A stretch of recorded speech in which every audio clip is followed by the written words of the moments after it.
अगर आपके भी मन में अक्सर बुरे विचार आते हैं, गंदे और अश्लील विचार चलते रहते हैं, तो आपको ये बौद्ध कहानी जरूर सुननी चाहिए। एक गांव में एक जवान लड़का रहता था। वह बहुत परेशान था क्योंकि उसका मन उन्हीं चीजों के बारे में सोचता रहता जिसके बारे में वो नहीं सोचना चाहता था। वह अपनी छोटी छोटी क्षणिक खुशियों के लिए अपने दिन का ज्यादातर समय बर्बाद कर देता और फिर बाद में इसके लिए पश्चाताप करता, लेकिन वो ना चाहते हुए भी अगले दिन फिर उन्हीं आदतों को दोहराता। वह अपने माता पिता का अकेला लड़का था। माता पिता धीरे धीरे बूढ़े हो रहे थे और वो जवान, लेकिन वो कुछ भी ऐसा नहीं कर पा रहा था जिससे उसके माता पिता को उस पर गर्व हो। वह जानता तो था कि वह अपने समय और जिंदगी के साथ गलत कर रहा है, लेकिन वो बहुत कोशिश करने के बाद भी खुद को बदल नहीं पा रहा था। वह अपनी समस्याओं के बारे में दूसरे बड़े लोगों को बताता और लोग उसे तरह तरह के सुझाव देते, लेकिन फिर भी कुछ भी बदलाव नहीं आ रहा था। अब तो उस लड़के को भी ऐसा लगने लगा था कि उसका बाकी का जीवन ऐसे ही मानसिक बोझ और बुरी आदतों के साथ बीतने वाला है। इसीलिए अब वह बहुत ही उदास और परेशान रहने लगा था। एक दिन ऐसे ही वह अपने विचारों में खोया हुआ अपने गांव के तालाब के किनारे बैठा हुआ था। तभी पीछे से उसका एक मित्र भागता हुआ आया और बड़े उत्साह से उसके कंधे पर हाथ रखकर बोला, मित्र, मुझे तुम्हारी सभी समस्याओं का समाधान मिल गया है। अपने मित्र के मुंह से यह बात सुनकर वह लड़का बहुत खुश हो जाता है और पूछता है, क्या समाधान मिला मेरी समस्याओं का? लड़के के मित्र ने कहा, ध्यान। ध्यान तुम्हारी सभी समस्याओं का समाधान है। लड़के ने कहा, यह ध्यान क्या होता है? मित्र ने कहा, कल हमारे गांव में एक बौद्ध भिक्षु भिक्षाटन के लिए आए थे। गांव के सभी लोग उन बौद्ध भिक्षु से अपनी अपनी समस्याओं का समाधान पूछ रहे थे, तो मैंने सोचा कि मैं भी तुम्हारी समस्या का समाधान पूछ ही लेता हूं। तो मैंने उन बौद्ध भिक्षु से अपने मन को काबू में करने का तरीका पूछा। मेरा प्रश्न सुनकर उन बौद्ध भिक्षु ने ज्यादा तो कुछ नहीं कहा, बस इतना ही कहा कि ध्यान जीवन की सभी समस्याओं का समाधान है। मैंने सोचा कि तुम्हें ध्यान के बारे में पता होगा, इसीलिए मैंने उन बौद्ध भिक्षु से ध्यान के विषय में ज्यादा कुछ नहीं पूछा। अपने मित्र की बात सुनकर उस लड़के ने कहा, मुझे उन बौद्ध भिक्षु से मिलना है। वह लड़का और उसका मित्र बौद्ध भिक्षु को ढूंढने निकल पड़ते हैं। बहुत पूछताछ और खोज मशक्कत के बाद उन्हें वो बौद्ध भिक्षु बगल के एक गांव में एक पेड़ के नीचे ध्यान करते हुए मिलते हैं। वे दोनों उस बौद्ध भिक्षु के पास जाकर बैठ जाते हैं और उनकी आंखें खुलने का इंतजार करते हैं। थोड़ी देर बाद जब बौद्ध भिक्षु अपनी आंखें खोलते हैं तो वो उन्हें प्रणाम करते हैं और कहते हैं, आपने ये तो बता दिया कि ध्यान जीवन की सभी समस्याओं का समाधान है, लेकिन आपने ये नहीं बताया कि ध्यान है क्या। बौद्ध भिक्षु ने कहा, ध्यान क्या है इसको मैं शब्दों में समझा पाऊं इतनी मुझ में सामर्थ्य नहीं, लेकिन अब क्योंकि तुम लोगों ने प्रश्न किया है तो मुझे कुछ ना कुछ तो बताना ही पड़ेगा। तो सुनो, ध्यान का मतलब है ना कोई प्रश्न, ना कोई उत्तर, ना कोई विचार और ना ही कोई भावना। यह एक ऐसी स्थिति है जो हमारी वास्तविकता से हमारा परिचय करवाती है।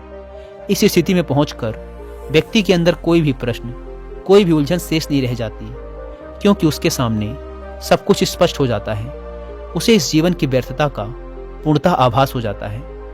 लड़के ने पूछा, लेकिन ध्यान की ऐसी स्थिति को कैसे प्राप्त किया जा सकता है? बौद्ध भिक्षु ने कहा, ध्यान करना बहुत आसान है। क्या तुम्हें बैठना आता है? लड़के ने कहा, हाँ, मैं बैठ सकता हूँ। बौद्ध भिक्षु ने कहा, कितनी देर तक बैठ सकते हो? लड़के ने कहा, ऐसे तो कभी आजमाया नहीं, लेकिन जितनी देर तक चाहूं उतनी देर तक बैठ सकता हूं। बौद्ध भिक्षु ने कहा, रोज 1 घंटा आंख बंद करके सीधा बैठना है। लड़के ने पूछा, कब और कहाँ बैठना है? बौद्ध भिक्षु ने कहा, कभी भी और कहीं भी, बस जगह शांत और एकांत होनी चाहिए। लड़के ने फिर प्रश्न किया, मेरे मन के ये गंदे विचार और मेरी बुरी आदतें कितने दिन में छूट जाएंगी? बौद्ध भिक्षु ने कहा, सिर्फ 1 दिन में। अगर तुम 24 घंटे आंख बंद करके बैठ सको तो। बौद्ध भिक्षु से आज्ञा ले वह लड़का अपने घर आ जाता है और ध्यान करने बैठ जाता है। जैसे वह अपनी आंखें बंद करके बैठता है, उसके मन में तरह तरह के विचार उठने शुरू हो जाते हैं, जैसे क्या ध्यान करने से सचमुच कुछ फायदा होगा? मैं अपनी बुरी आदतों को छोड़ भी पाऊंगा या नहीं? आखिर सभी लोग मेरी इज्जत कब करेंगे? मैं तो उससे प्रेम करता हूं, लेकिन वो मुझसे प्रेम क्यों नहीं करती? मैं ऐसा क्या करूं कि मैं बहुत सा धन कमाऊं और अपने गांव का सबसे अमीर व्यक्ति बन जाऊं?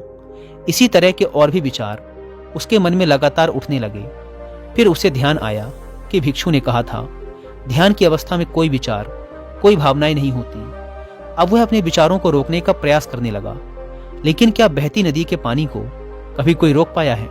वह लड़का भी अपने विचारों को नहीं रोक पाता और आंखें खोलकर बैठ जाता है और सोचता है, अब तक के जीवन में बहुत से काम किए, लेकिन इतना मुश्किल काम कभी न किया था। और वो बौद्ध भिक्षु बोल रहे थे कि ध्यान करना बहुत ही आसान है। वैसे दोस्तों, अगर आप भी ध्यान या मेडिटेशन प्रैक्टिस करना चाहते हैं पर आपको पता नहीं कि उसे कैसे किया जाए, तो इसके लिए मैं आपको कुक एफएम पर एक ऑडियो बुक रिकमेंड करूंगा जिसका नाम है meditation and its practice by Swami Rama. ये ऑडियो बुक आपके लिए एक गाइड है जो स्टेप बाय स्टेप आपको मेडिटेशन के बारे में समझाती है। यह ऑडियो बुक आपको ध्यान का अभ्यास करने का एक एग्जैक्ट आइडिया देती है और साथ ही साथ मेडिटेशन की शुरुआत में आने वाले चैलेंजेस और उसके सॉल्यूशंस के बारे में भी बताती है। इसके अलावा कुक एफएम पर मेडिटेशन के ऊपर हिंदी में एक कोर्स भी है जो मुझे पर्सनली काफी पसंद आया। उसका नाम है घर बैठे सीखो मेडिटेशन। आप चाहें तो इसे भी सुन सकते हैं। यह 11 दिनों का एक well organized complete meditation course है जो डेफिनेटली आपकी बहुत हेल्प करने वाला है। इन दोनों ऑडियो बुक्स के अलावा भी कुक एफएम पर 10,000 से ज्यादा ऑडियो शोज अवेलेबल हैं जिन्हें आप अपनी मनपसंद लैंग्वेज में सुन सकते हैं। इन ऑडियो बुक्स और कोर्सेज को सुनते समय कुक एफएम के ऐड नोट्स फीचर का यूज करके आप इनकी इंपॉर्टेंट बातों के नोट्स जरूर बनाएं ताकि आपको ये ऑडियो शोज बार बार न सुनने पड़े।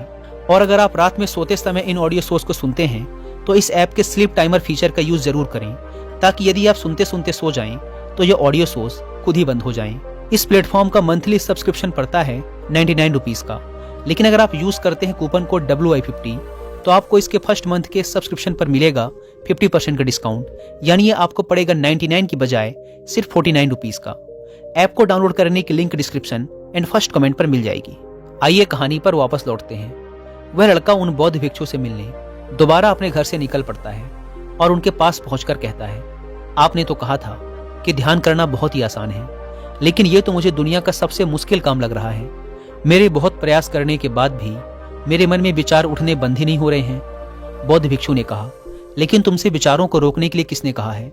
लड़के ने कहा, तो फिर विचार रहित स्थिति कैसे प्राप्त होगी? आपने तो कहा था कि ध्यान में कोई विचार, कोई प्रश्न नहीं होते। बौद्ध भिक्षु ने कहा, हमारे दिमाग में हर समय बहुत से विचार जन्म लेते हैं और मरते हैं, लेकिन हमारा मन उनमें से किसी एक विचार को पकड़ लेता है और फिर उससे जुड़े विचारों के बारे में सोचता चला जाता है। इस तरीके से हमारा मन विचारों में उलझ जाता है और हम भूल जाते हैं कि हम क्या कर रहे थे।